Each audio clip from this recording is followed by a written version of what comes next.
I remember the very first great job I had as a waiter at the time. I did that interview whilst I was in McDonald's toilet.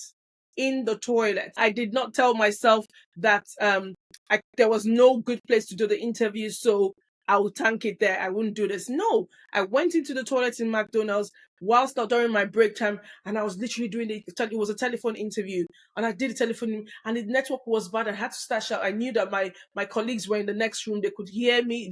What if they could hear me? And all of those doubts. But I just said the only way I could make the best of my situation was to actually do that interview.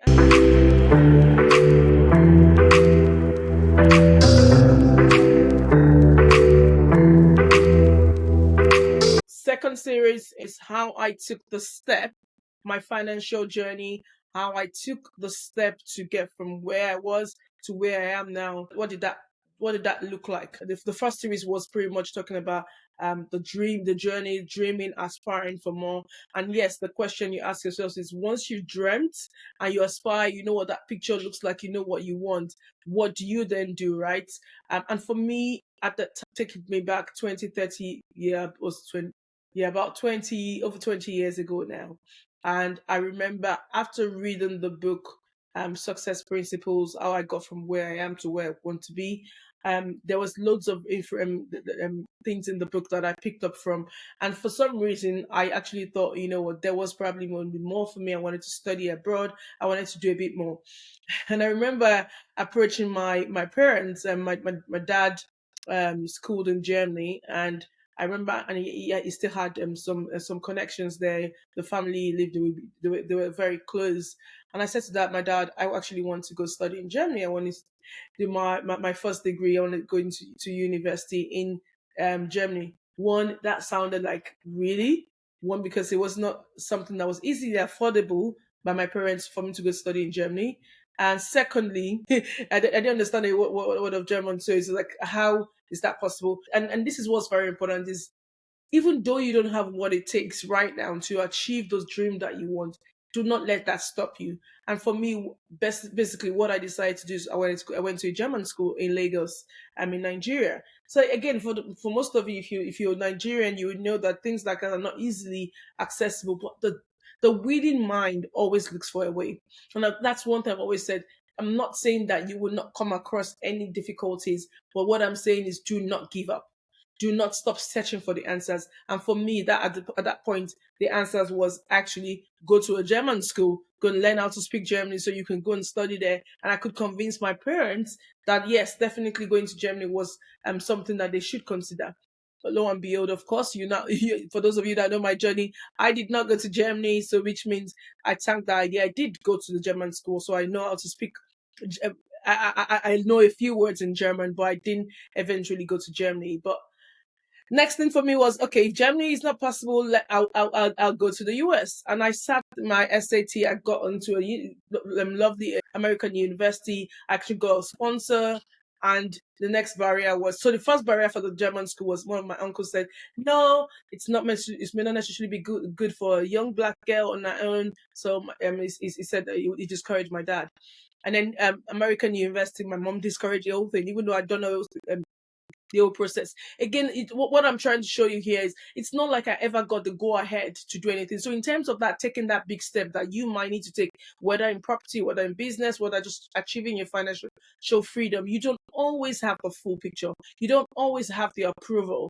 I mean, obviously, a good example is in terms of properties that we buy. For example, a lot of times, some of the ideas and dreams and what we want to bring to life, we don't have them. We've not got the planning permission. We've not got the approval. There is going to be the aspect where you're going to take that risk, take that big step, not because you're sure of what the whole journey is going to look like. Absolutely not. And for me, obviously, you can, with these different instances, you can see I was trying my possible best to achieve certain things without actually getting the full approval, because you cannot always wait for all the answers before you take that step.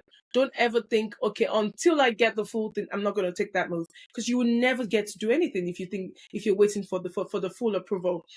So I didn't have the full approval. I went to sit the exam. I got the admission, and lo and behold, my mom wasn't just comfortable with the idea of me going there. And yeah, long story short, I did not.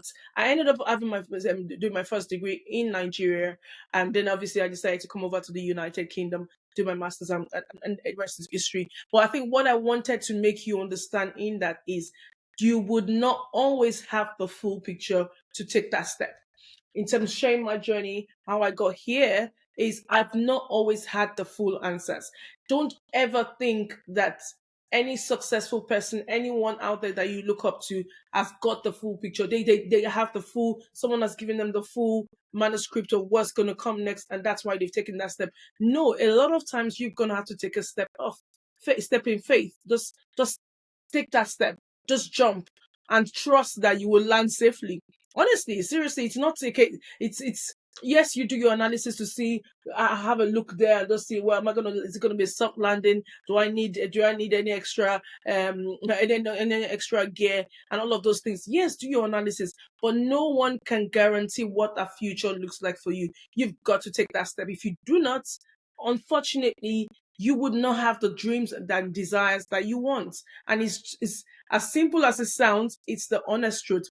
Take that step of faith. Okay? And you jump.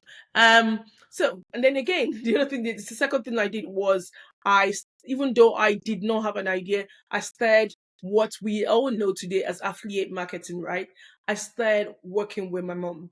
So I told about it in the first series, how my mom, although having a 9 to 5 job, had a small business on the side, was always doing to buying and selling. She'd travel out of the country, bring some things back into Nigeria and sell it on and the rest of that. I've always seen her as a child. I've always seen her do all those sort of things. And when I came of age and when the opportunity arose, I remember taking a friend of mine who was one of our neighbors was about my age mate, and I said to her, "Would you mind going on a long stroll with me today?" And she was like, "Yeah, why not?" And when I went to approach my mom and said, you've got this goods here and there and all of that. Why not give me some of them at a reduced cost and I'll go sell them? Right. And these are things that are still available today. As rudiment as those things are, I am sharing all of these things in my journey just to show you that you getting to where I am today in terms of doing property deals and looking for business ideas is not just started from today. It's always been opportunities that's come along and how I've gravitated and maximized the opportunities. The truth is, as you have gone about your day today, there have been things opportunities that have come across your way that you have not even looked to tap into at all. Purely because one, you were not looking or you didn't think there was something in there. Even when I don't think things are actually going to be very fruitful or very profitable, I still give it a look because it's just like you're looking in a haystack and you're looking for a gold. You can, if you decide actually that's I don't want to look at it at all. You wouldn't even know if there's gold in it. So sometimes I still have a look at things that, I mean, to everybody's eye, it looks like it's not going to be successful. I still have a look because I never can tell. So don't ignore ignore the days of little beginning. And that's exactly what I did. I took the stuff from my mom, went to started selling it, and for me that was my first contact of buying and selling and seeing what it was like to actually talk people and convince them into how these things are good. I know what I'm selling is good, but then there is that aspect of actually convincing someone. Oh, can I stop here to just really highlight the fact that whatever it is you're doing, whether you've got a career or whether you've got a career job or you're into business, there is buying and selling. And until you get really good at being able to represent yourself, represent your business, represent your brand, represent your company, represent what you believe in, you're not ready to make any success of your life. That's the honest truth. And I did not realize this. I knew it in some form or shape, but I didn't understand what it exactly meant. You need to be able to you need to get to the point where you understand that you've got to represent yourself, whether you're doing that, you're going to that interview and as a job, or whether you're selling your own goods.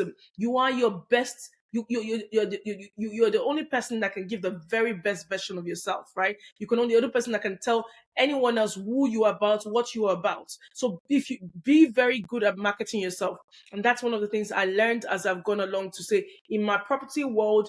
I constantly am marketing myself to the brokers, to the lenders, The amount of times I sit down with lenders and they're scrutinizing me, I get asked question, well, where's the man behind this? Where's your husband? There must be someone else? And I'm like, this is me. I'm the one doing this. Why does that have to be someone? And it's people who second guess you, but you are the one responsible to give them the confidence that they are searching for, that you are more than capable of doing what it is that you've set to do. And yes, should they have those doubts?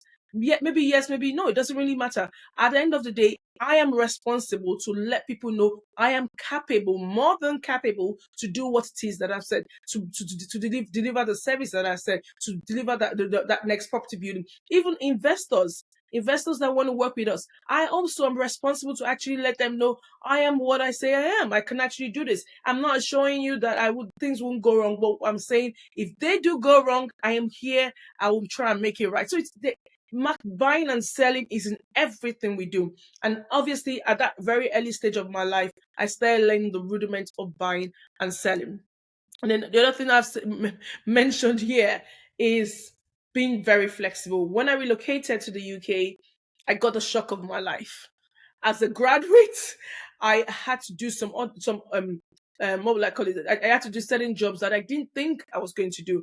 I thought I had all it takes, and I was well suited for the job. I could talk the talk. I'd been well trained. I'd gone through how many years in the university. I thought I had everything I had to go into the job market. But lo and behold, the job market wasn't actually open to me, and I had to do some other jobs that I didn't think I was going to do. And most of the jobs I did was working at the cinema. I worked at McDonald's, and I held those jobs with my head high. It wasn't easy, trust me. I got told at at McDonald's that I am not fit enough for the job. That even with my degree, I wasn't frying the chips fast enough. And those were very low moments in my life. And I don't know where you are now. If you're in a low season of your life, and you're second guessing your abilities because people around you are telling you you cannot do what it is that you know you can. And I mean, I remember one of the jobs at one of the McDonald's restaurants I worked in. I met this Nigerian lady, and she told me, no, my name. I think I've always gone by the name Toyin, and she was saying, no, that my name was no one is going to be able to pronounce my name, and that I should use Olu. That's what everybody calls people that are, so, because my full name is Oluwatoyin. That's what everyone calls anyone that has my name, so I should use Oli. And I was like, no, but I've never really been used. I prefer Toyin. And she talked me. I will never forget that day. I remember vividly, and she just talked it down. What do you think you are? And in the first place, I was already in a low moment of my life, right, as a graduate doing what I was doing, and I felt and I did. It's not as though the job was actually, but it wasn't even paying enough. I didn't have enough hours, and then someone talk me down and do bash me left, right, center. It wasn't easy. And there are times where I just thought, I just pack it up. I'll just go back to my country, and I just, at least I had a home there. I had this, I have that.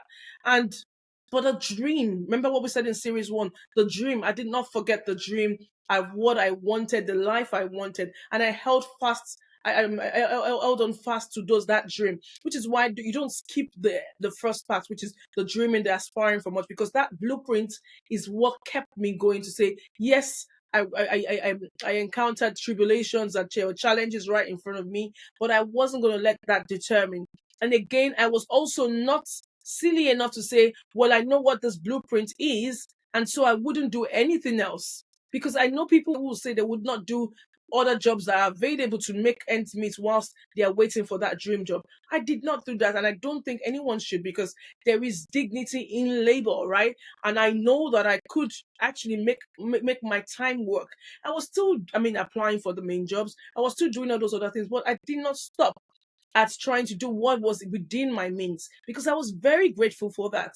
And I did those jobs. And I remember, and this is, guys, this is very important when I said taking that step, because you don't take that step, you never know what would happen. I remember the very first great job I had as a waiter at the time.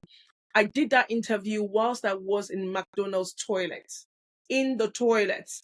Again, I did not tell myself that there was no good place to do the interview. So I will tank it there. I wouldn't do this. No, I went into the toilet in McDonald's whilst during my break time, and I was literally doing it. It was a telephone interview, and I did a telephone, and the network was bad. I had to start shout. I knew that my colleagues were in the next room. They could hear me. What if they could hear me? And all of those doubts. But I just said I could. The only way I could make the best of my situation was to actually do that interview, and thank God I did, because I got that interview, and then we went into a second interview. They wanted a second telephone interview, which I think I could do at home, and I ended up landing that job. That made me then go from obviously doing the menial jobs into actually getting a well-paying job. Now the rest is history, and I cannot go into all of that. But what we'll be talking about in the next series is how I got on that move. But you can then start seeing what that picture looks like. It was from taking that first step and then looking for ways to navigate myself to get to where I am. I hope you're enjoying this so far, guys.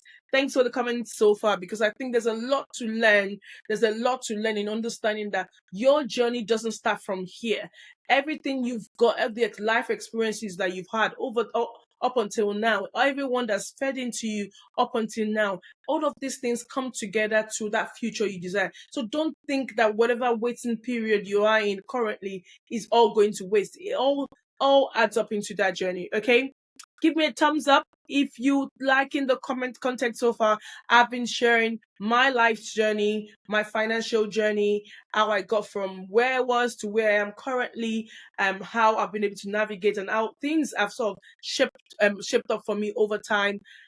And yeah, it's been fantastic. And I thought it would, if this would help one person, especially those that, if you know anyone that's probably newly relocated into another country and looking to navigate, and they don't want to abandon their dreams, then please share this with them and let them know that they cannot give up on their dreams. Just because things are tough now doesn't necessarily doesn't dictate what their life is going to be like. Because there is light at the end of the tunnel, guys. Trust me, if I can do it, a lot of you can. So until the next series, thank you so much all for joining me, for tuning in.